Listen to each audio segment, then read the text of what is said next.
예, 박정현 판승 한판 브리핑 시간 오마이뉴스의 곽우신 기자와 함께하겠습니다. 어서 오십시오. 네, 안녕하세요. 예, 오늘도 이재영 전 의원님, 박성태 실장님, 어서 오십시오. 네, 안녕하세요. 반갑습니다.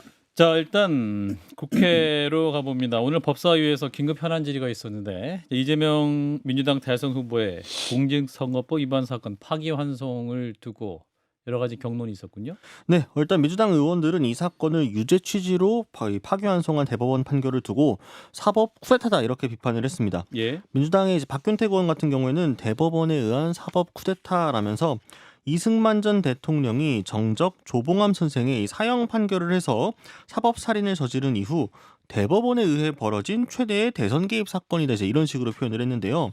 반면에 국민의힘 의원들 같은 경우에는 민주당이 사법부 판단의 정당성을 부정하고 있다라고 꼬집었습니다. 국민의힘의 주진우 의원은 대법원 결정이 있었는데 국회가 곧바로 현안 질의를 통해 판결의 구체적인 내용을 이야기를 하고 또 법원을 압박하는 건 입법부가 사법부를 침탈하는 모습이다라며 삼권 분립에도 결코 바람직하지 않다라고 지적했습니다. 예, 또 법사위에서 그 대통령 당선 시에 그 형사 재판을 정지하도록 하는 등 형사소송법 개정안 민주당 주도로 상정이 됐군요. 네, 이게 이제 김용민 의원이 대표 발의한 개정안인데요. 이 피고인이 대통령 선거에 당선된 때에는 법원은 당선된 날로부터 임기 종료 시까지 결정으로 공판 절차를 정지해야 한다라는 게 이 신설 내용입니다.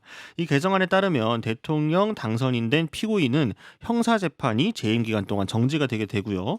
국민의힘 의원들은 이 법안 상정에 반대를 했습니다만 표결 결과 재석 의원 14명 중 9명 찬성으로 이 상정이 됐습니다. 민주당은 이날 법안을 법안심사소위원회에 회부를 해서 심사를 한 뒤 다음 주 중 전체회의에서 처리를 하겠다라는 계획입니다. 예. 자, 일단 이재명 대표의 파기환송을 둘러싼 법사위 공방. 두 분 어떻게 보셨습니까? 먼저 이재영 의원님부터. 아니 그 죄를 지은 사람한테 죄를 지었다고 얘기를 하는 게 왜 잘못된 거죠? 그리고 그 1심에서 우리가 봤잖아요. 그리고 2심에서 봤듯이 너무나도 다른 그런 결정에 대해서 많은 분들이 의아해했고 이런 일이 오히려 좀 있을 수 없는 일이다라고 얘기했던 분들도 많습니다. 예. 그리고 오히려 저는 화가 난다면은 사법 구테타라고 얘기하면 오히려 2심이 사법 구테타를 이룬 거나 마찬가지죠. 왜냐하면은 어쩜 이렇게 사회를 혼란스러울게끔 1심과 2심을 이렇게 틀리게 만들어 놔서 대법원에서 만든 대법원에서 해놓은 이 결정에 대해서까지도 이렇게 사회 혼란을 만들어내는지 좀 오히려 2심이 사법 구테타를 한 게 아닌가 그런 생각이 들고요. 민주당에서는 뭐 최대 대선 개입 사건이라고 얘기를 하는데요. 예. 그거 받아치고 싶습니다. 잘못된 사람, 자격이 없는 사람, 죄를 지은 사람 이런 사람이 나오면은 대법원이 개입하는 게 맞죠. 어찌 보면은. 그래서 저는 왜 민주당이 자꾸 이런 식으로 자신들한테 유리한 판결이 나왔을 때는 지금까지 사법부가 살아있다, 정의가 살아있다 이런 얘기를 했으면서 지금에 와서는 구데타다, 상권 분립은 이제 필요 없다는 뉘앙스로 누가 얘기까지 한 걸로 알고 있는데 이거야말로 진짜 구데타가 아닌가라는 생각이 듭니다. 예, 박 실장님. 판결 내용에 대해서는 비판할 수 있지만 이거 사법 쿠데타다. 예를 들어서 뭐 정치적 대법관들이 대법원장 포함해서 모의를 했다라는 뭐 의혹이나 정황 이런 게 있지 않는 한 예. 일단 뭐 일부 격앙된 의원들이 얘기할 수 있지만 그게 주요 기조로 가는 건 아닌 것 같아요. 예. 제가 어제도 이 자리에서 그런 이제 태도 문제가 오히려 유권자들에게 대선만 놓고 본다면 반작용이 있을 수 있다라고 했는데 그런 문제가 좀 있는 것 같고요. 다만 이제 그 부분은 얘기할 수밖에 없을 것 같아요. 대법원에서 저는 이제 그냥 평론가의 입장에서 얘기를 예. 한다면 예를 들어 백현동이나 이런 거에 대한 대규모 비리가 발견됐다거나 그런 게 아니면 우리가 다 알다시피 윤석열 전 대통령은 무수한 거짓말을 했음에도 불구하고 예. 물론 재임 중이기 때문에 소추는 안 당했지만 이제서야 이제 수사가 들어가잖아요. 예. 그런데 그게 과연 맞나? 더군다나 그 인터뷰 중에 방송 인터뷰 중에 또는 국감 중에 한 말을 가지고 아예 대선 주자의 자격을 박탈하는 게 맞느냐라는 부분. 이거는 대법관 중에 2명의 소수 의견에도 나온 겁니다. 예. 일단 행정부에 속한 검찰에서 기소를 하게 되면 거기가 기소 독점을 하고 있는데 그러면 이게 특정인들에게 유리 또는 불리하게 정치적으로 작용할 수 있어서 사법의 정치화가 될 수 있잖아요. 예. 그런 지적에 대해서 대법원이 좀 그 소수 두 명의 대법관이 얘기한 내용인데 그런 게 더 무게가 실렸어야 되지 않나라고 생각을 합니다. 예. 반론하시겠습니까? 저는 표현의 자유가 과연 그 국감 자리라든지 아니면 방송이라든지 정치인들에게 특히 선거에 나온 정치인에게 일반인과 비슷한 수준으로 주어질 수 있는 건지에 대해서는 아니라고 봐요. 그거는 우리가 그 발언뿐만 아니고 정치인들에게서 바라는 여러 가지 도덕적 잣대는 매우 엄격합니다. 그런데 하물며 거짓말해서는 안 되는 그게 얼마나 크고 작건가를 떠나서 의도적으로 혹여라도 유권자 눈에 비쳤을 때 그것이 유권자의 결정을 영향을 줄 수 있는 발언이라면은 정치인은 해서는 안 되죠. 그거를 저는 대법원이 요번에 지목했다고 생각하고 있습니다. 대법원이 이렇게 한 걸 보면 물론 판결 내용에 대한 비판은 제가 어제 했었고 근데 내용을 보면 예를 들어서 앞으로 모든 대선 또는 주요 선거에서 뭐 대선이 가장 중요하니까 대선 놓고 보면 당선된 사람은 그냥 당선돼서 하고 그다음에 낙선한 사람은 허위사실 공표로 대부분 처벌받을 수가 있어요. 그러니까 이런 것들은 되게 제한돼서 예를 들어서 뭐 내가 전과가 있는데 없다고 거짓말을 했다거나 내가 예를 들어서 뭐 미국 대학을 안 나왔는데 미국 대학 졸업장이 있다고 거짓말을 했다거나 이런 명백한 사실에 관한 허위사실 그런 것들이 아니면 발언에 대해서 뭐 예를 들어서 애매한 부분이 있다거나 이런 거는 저는 허위사실로 하는 거는 뭐 선진적이지 못하다. 과거에 20년 전, 30년 전은 어땠는지 모르겠지만 어제 두 명의 대법관들이 얘기했듯이 소수 의견으로 얘기했듯이 그거는 지금 정치인의 표현의 자유에서 좀 더 유권자들의 판단에 맡기는 최신 판례 내와에도 역행한다라고 표현을 하거든요. 저는 그 부분이 맞다라고 생각을 해요. 예를 들어서 뭐 어제 얘기를 잠깐 하면 저도 이제 방송 진행을 오래 해본 입장에서 예. 뭐 골프를 그냥 김문기 씨 알아요라는 얘기가 나오다가 그 사진 마치 국민의힘에서 내가 골프를 친 것처럼 원래 여러 명 있는데 그중에 4명을 떼내 사진을 친 것처럼 했다. 내가 여기 여러 명도 사실 잘 모른다. 예. 조작한 거죠. 라고 얘기를 했어요. 의도가 뭐가 있든 간에 그러면 골프를 같이 친 겁니까? 라는 질문도 없었을 뿐더러 사실 저도 인터뷰를 많이 보면 정치인들이 교묘하게 이렇게 빠져나가는 경우들이 있어요. 예. 그러면 그분에게 다시 한번 물어봐야죠. 자, 골프를 쳤습니까? 안 쳤습니까? 그러면 만약에 뭐 어떤 정치인이든 그 사진은 조작된 거예요. 라고 했으면 이것도 저는 거짓말은 아니라고 생각을 해요. 그 질문을 빠져나가는 거예요. 그래서 근데 그거를 유죄로 판단해서 벌을 줄 수 있느냐? 이건 좀 심하다는 거죠. 국회의원들이 선거를 치를 때요. 그 한정이 있잖아요. 한도액이 있잖아요. 그거 잘못해서 넘어가면 국회의원직 상실하는 거 많습니다. 어떤 사람들 그거 얼마 넘겼다고 그래 라고 얘기하지만 그게 법이에요. 선거법이라는 그만큼 모든 사람들이 주어진 룰 안에서 제대로 된 선거 전략을 가지고 유권자들한테 다가가는 건데 거기에 거짓을 들어갔다? 거기 플러스 국감장이 거짓을 할 수 있는 것이 요번에 오픈이 된다면 앞으로는 더 큰 거짓말도 할 수 있겠죠. 그때 가서는 그럼 주관적인 판사가 바뀔 때마다 주관적인 잣대로 이거는 유죄다 저건 무죄다 이렇게 나갈 건가요? 지금에 있는 법 테두리 안에서 유죄를 했다 유죄가 있었다면 그건 지적하는 게 맞죠. 저는 대법원이 그리고 어찌됐든 간에 예. 우리가 가지고 있는 대한민국의 이 사법 시스템 우리가 가지고 있는 민주주의 시스템에서 대법원이 판결을 내면 그건 우리가 따라야 됩니다. 몇 년 전에 이재명 대표가 무죄 받았었잖아요. 그럼 지금 우리가 그거 거슬러 올라가서 그거 유죄였었는데라고 얘기해야 되는 건가요? 그건 아니지 않습니까? 그래서 저는 법에 요거니까 대해서 마무리. 예. 그렇게 생각을 합니다. 예를 들어서 뭐 신호 위반이나 과속을 단속할 때 예. 그냥 다 하는 건 아니잖아요. 음. 사실 단속당하는 사람이 제일 많이 하는 사람들이 예를 들어 좌회전 꼬리물기가 대표적인데 제일 많이 하는 사람이 왜 나만 잡냐?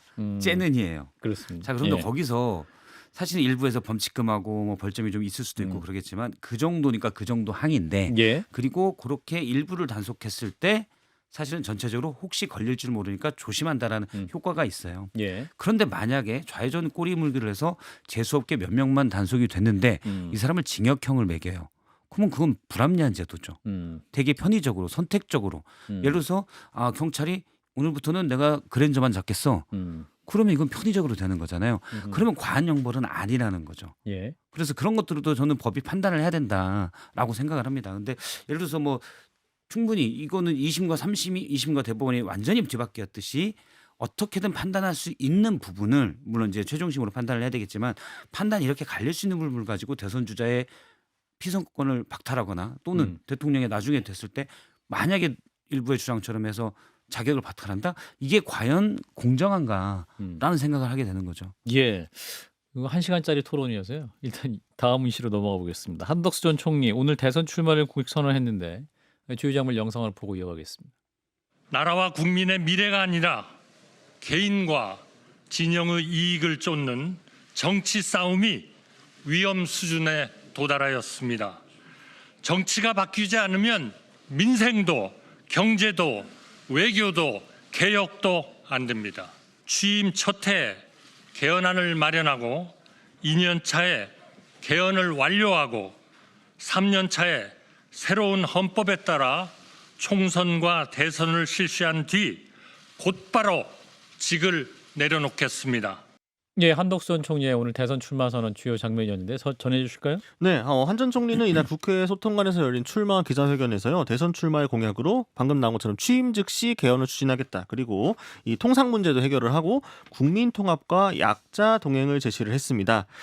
특히 이제 방금 얘기 나온 것처럼 임기 첫날에 바로 대통령직 속 개헌 지원 기구를 만들어서 개헌 성공에 총력을 기울이겠다라고 했고요. 3년 차에 새로운 헌법에 따라서 총선 대선 실시하고 본인은 내려오겠다라는 의지를 여러 차례 밝혔습니다. 예, 이런 가운데 오세훈 서울시장 역할로 주목을 받고 있는데 오늘 두 분이 또 만났네요. 네, 대선 출마를 선언한 한덕수 전 총리가 첫 공식 활동으로 쪽방촌을 찾았고요. 예. 오세훈 서울시장과 함께 순댓국을 먹었다고 합니다.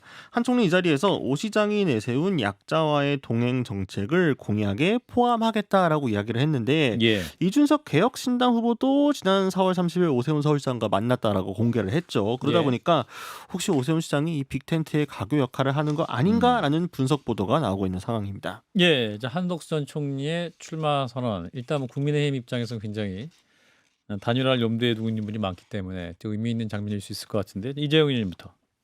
저는 일단 그 개헌 메시지는 매우 잘 됐다라고 생각을 해요. 이게 아마 지금 나오고 있는 빅텐트라는 그 빅텐트의 기둥이 될 거라고 저는 생각을 합니다. 예. 그리고 방금 오세훈 시장에 대해서 말씀을 하셨는데 오세훈 시장하고는 지금 세 가지가 겹치네요. 뭐냐면은 일단 오세훈 시장도 임기 단축 개헌을 얘기를 했었고 어찌 보면 주자들 중에서 가장 먼저 했었거든요. 예. 뿐만 아니고 지금 약자와의 동행이라는 교집합이 생긴 것 같고요. 전 여기에 하나만 좀 더 첨언을 하자면은 저는 타 방송에서도 얘기는 했지만 만에 우리가 그 빅텐트라는 게 쳐진다면은 누가 마지막에 가서 승자가 될지는 아무도 모릅니다. 다만 그 빅텐트가 제대로 되기 위해서는 전 이준석 대표의 역할이 매우 크다고 생각을 해요. 뭐 개인적인 의견입니다. 근데 어젠가 오늘 그 신문에 보니까 이준석 대표하고 오세훈 시장하고 어떤 콘서트에 가서 찍힌 사진이 나오더라고요. 오세훈 시장과 이준석 대표 간의 관계는 나쁘지 않다는 건 뭐 많은 분들이 알고 계시고 그 안에서 또 다른 그 가교 역할 내지는 이 빅텐트를 위해서 할 수 있는 역할이 오지 않을까라는 생각은 들긴 합니다. 박 시장님? 일단 저는 이재용 의원님과 생각이 좀 다른데요. 예. 일단 닮은 건 키 큰 거 말고 없다. 그렇게 생각. 키가 좀 두 분 다 크신 것 같아요. 예. 키 큰 거 말고는 없고 약자와의 동행 뭐 오세훈 시장은 몇 가지 정책들 그런 것도 했긴 했지만 한동훈 죄송합니다. 자꾸 한 한덕수. 씨가 헷갈려서 네. 한덕수 전 대행이 그런 것들을 총리로 있을 때 보여준 게 있나라는 의문이 들어요. 사실은 윤석열 정부의 2인자였잖아요. 예. 각 부를 통할합니다. 그럼 행정각부에서 과연 그런 모습이 있었나 윤석열 정부 때 노조 카르텔 때려잡겠다고 한 거 말고는 전 잘 기억이 안 나요. 실제 약자와의 동행을 총리 때 뭘 했는지. 그리고 오늘 내용 중에 얘기했습니다. 본인은 한 번도 본인의 가치관, 철학 이것과 다르게 대통령의 뜻을 따른 적이 없다. 여러 정부에서 사실은 요직을 맡았었잖아요. 그것 관련돼서 여러 대통령 모셨지만 한 번도 제 철학을 꺾여가면서 따른 적은 없다라고 했어요. 그럼 계엄 때는 뭐 했습니까? 철학이었는지 당연히 물론 소극적으로 막는 것과 적극적으로 막는 것 차이가 있겠지만 예. 그런 건 인정하지만 사실 거기에 대한 책임을 져야죠. 리더는 결과에 책임을 지는 거라고 생각합니다. 물론 그 위에 이상한 대통령이 한 명 더 있긴 했지만 총리라면 당연히 그 결과에 책임을 져야 돼요. 윤석열 정부의 계엄 또 국정운영 저는 뭐 우당탕탕 국정운영을 하는데 거기에 대해서 총리가 어떻게 지금 새 세상을 열겠다고 지금 2년 넘게 국정이 이래스케도 했는데 경제도 망가지고 국가 위상도 그렇고 다 좀 망가졌다는 지역들이 많죠. 특히 의료도 망가지고. 예. 근데 지금은 이제 넘버 2에서 못했는데 이제 내가 넘버 1이 돼서 잘하겠다? 어떤 설득력이 있겠습니까? 일단은 헌재에서 우리가 판결을 다 받아들였잖아요. 대통령의 탄핵에 받아들였듯이 헌재에서 내린 결정을 받아들이면 돼요. 뭐냐면은 한덕수 총리 권한대행이 계엄에 있어서 죄가 없다라는 걸 그 결정을 해줬어요. 그 우리가 드라이하게 받아들이면 된다고 생각을 하고 예를 들어서 뭐 약자와의 동행 언제 해봤냐? 그 제가 만약 그걸 받아들인다고 치면 네. 왜 지금 바꾸냐 모습을 이런 취지로 말씀하신 것 같은데 오히려 이재명 대표가 지금 자기 캠프를 통해서 보여주려고 하는 그리고 지난 며칠간 내지는 당분간 보여줬던 우파 행보 이런 거야말로 더더욱 믿기 힘든 거죠. 그렇기 때문에 정치인들이 출마를 하고 선거를 뛰면서 앞으로 어떤 비전을 보여준다는 것에 대해서 예. 비판을 할 수 있지만은 한쪽만 해서는 안 된다고 생각합니다. 저도 우파 행보 믿기 힘들다고 생각해요. 그 이미지다라고 비판도 했었고 예. 한덕수 대행은 저는 그거라고 봐요. 그러니까 앞서 그 예인데 넘버 한 100 정도 되면 인정하겠어요. 넘버 2가 지금까지 그 나라를 망쳐놓고 이제 와서 새로운 나라를 자기가 잘하겠다는 게 어떤 설득력이 있겠습니까? 예. 자 이런 건데 어제 최상목 권한 대행의 사의 표명으로 또 오늘 0시부터 이주호 권한 대행 체제로 전환이 됐죠.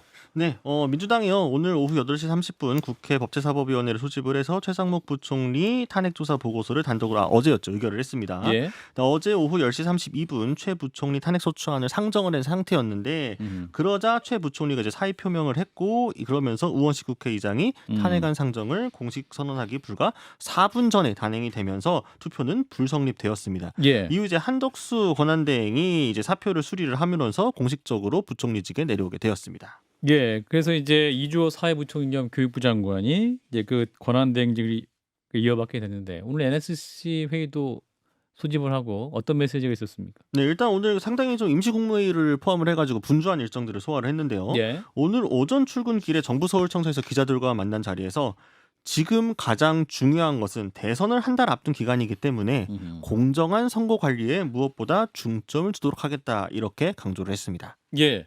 자 일단 어젯밤 최상목 권한대행 그러니까 경제부총리에 대한 탄핵 추진이 있었고 그 와중에 또 사표를 내서 사의를 표명해서 그 와중에 또 어떤 표결이 더 이상 의미 없게 되는 그런 과정까지 있었습니다. 뭐 관련해서 이주영 의원님 하실 말씀이 있으시다고. 예. 일단은 뭐 이게 약간 어제 그 대법원 판결하고 연관이 있잖아요. 예. 연속성이 있는 건데 저는 어제 민주당이 이제 내놨던 발언들이나 이 탄핵을 포함해서 했던 행위들 그리고 오늘 아까 말씀하셨던 그 법사위에서 통과된 그 법안들을 보면서 간만에 민주당이 드디어 민주당다워졌구나. 즉 계속해서 탄핵하고 본인들이 좀 유하게 이 대선을 굉장히 여유롭게 치르려다가 예. 급해지니까 결국에는 과거의 모습으로 돌아간다. 어떻게 아니 최상목을 지금 탄핵하는 이유가 도대체 뭡니까?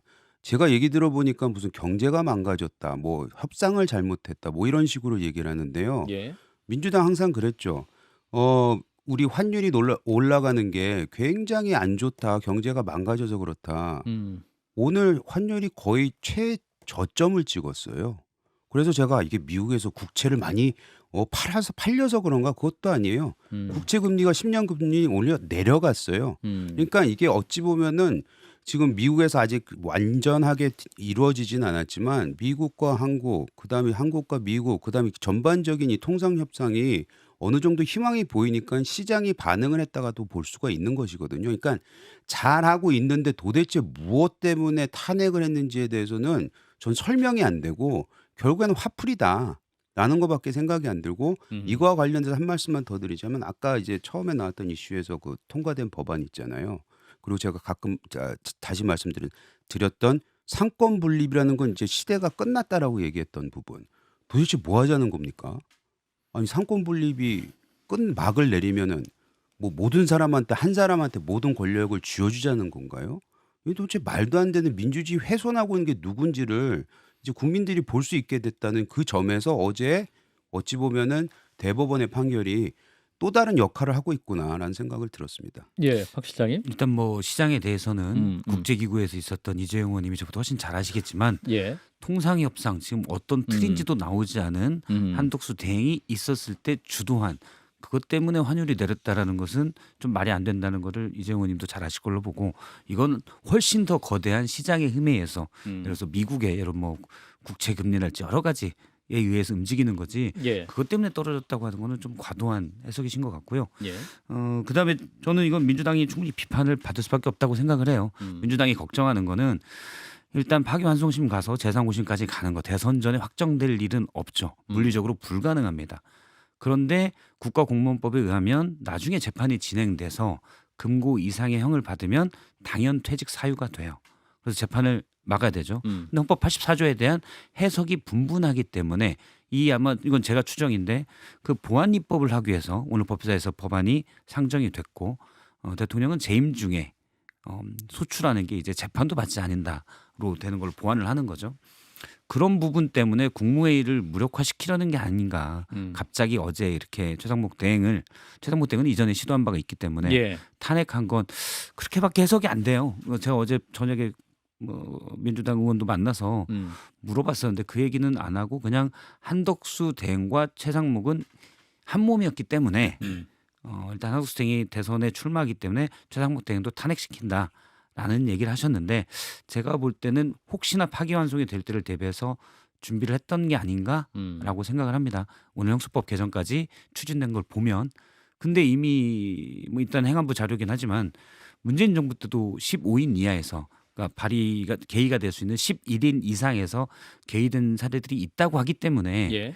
이게 뭐 어떻게 될지 모르겠어요. 그리고 그것도 사실은 저는 개인적으로는 소출하는 거는 공판도 포함한다라고 보는데 이렇게 해서 그러니까 현재 기재부 장관을 사실상 탄핵에서 직무정지 시켜서 파면시켜서 이렇게 일을 처리하는 게 맞냐라는 의문이 있습니다. 예.